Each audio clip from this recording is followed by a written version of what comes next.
Hey everybody, welcome back to Don't Wait, Automate. My name is Mike Davis, All Control Business Development Manager. And we're entering a new season, summer.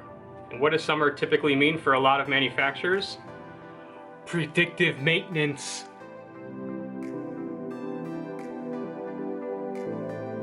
What is predictive maintenance? Well, it can mean different things to different people. It's not like it's a mandatory type of maintenance that is required for all manufacturers to do. Specifically speaking about the control panel, we want to make sure that there's no loose screw terminals.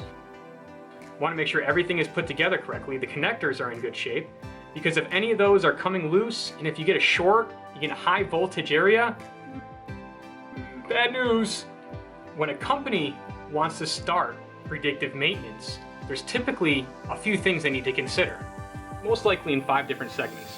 We have people, place of work, the time it's going to take, the amount of tools we have to our disposal, and the information. Remember, knowledge is power. Time and knowledge is probably going to be the most cost to you, and I'll explain. Okay, so we have time and then knowledge. But first, time. Time is extremely important. We need to make sure operations is on our side. They are clearly understanding of what's going on.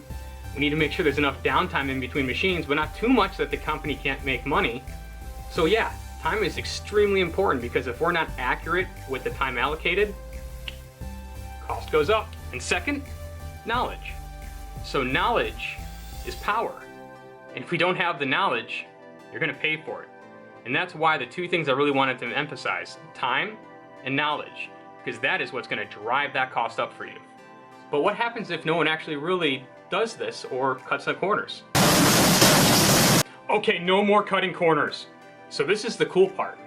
Omron has created a product to take care of all of those risks with a small little sensor and controller.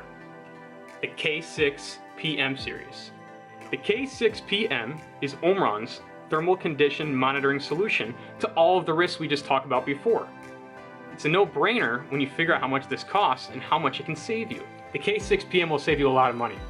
For a few things, it will help eliminate manual thermal inspection for high switchgear panels. Of course, this improves worker safety. A great job detecting the hot spots for your drives, your motors, your contactors, your transformers, and of course, SSRS. Also, for an added bonus, today's demonstration is going to include the K6CM, which is for motor conditioning monitoring, making sure that the vibration doesn't overexceed what it needs to do. What do you say? Let's set up that demo.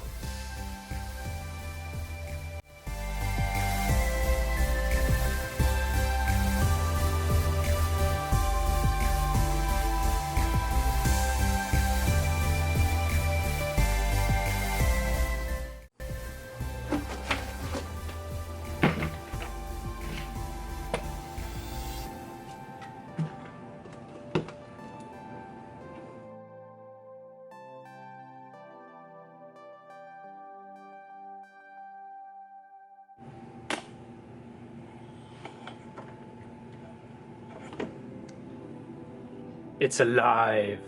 Okay, we're powered up, and let's demonstrate the K6PM, which is the thermal conditioning.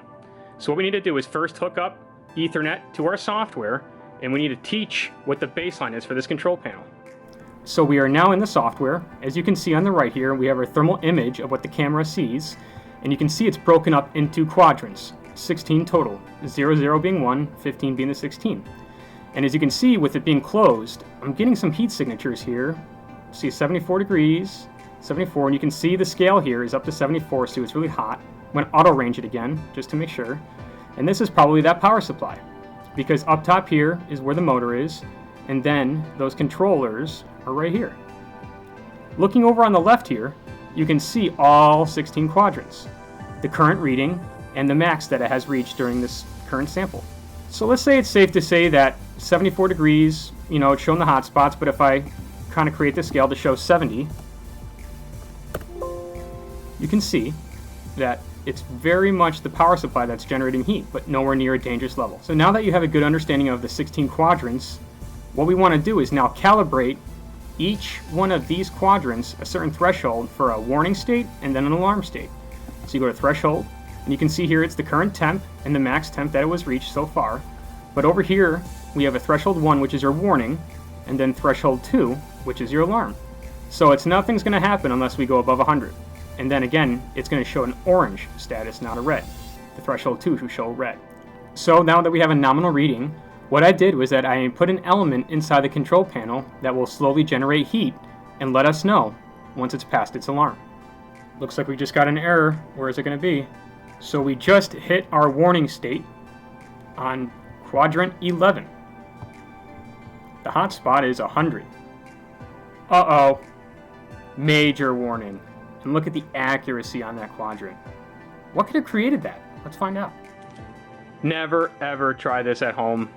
It's just for demonstrational purposes only, but it picked up the exact needle point on this solder pen here. Crazy. All right, heating element removed. Let's close it one more time and make sure it goes back to a nominal reading. Okay, I closed it, and now you can see the panel is back to a nominal temperature. And again, the power supply is mostly generating the most heat, but well within the safe zone. Yay! Okay, in conjunction with the K6PM, we have the K6CM. With the sensor and the amplifier going to this motor, we're going to be able to monitor the vibration and then shoot an alarm state when it's just going crazy.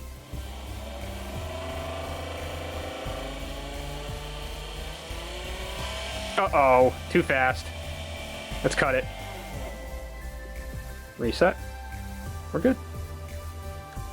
Thanks again for watching, guys. Greatly appreciate it. And remember, July is happening, predictive maintenance is starting to come up, and I'm pretty sure you don't want your plant to be like this.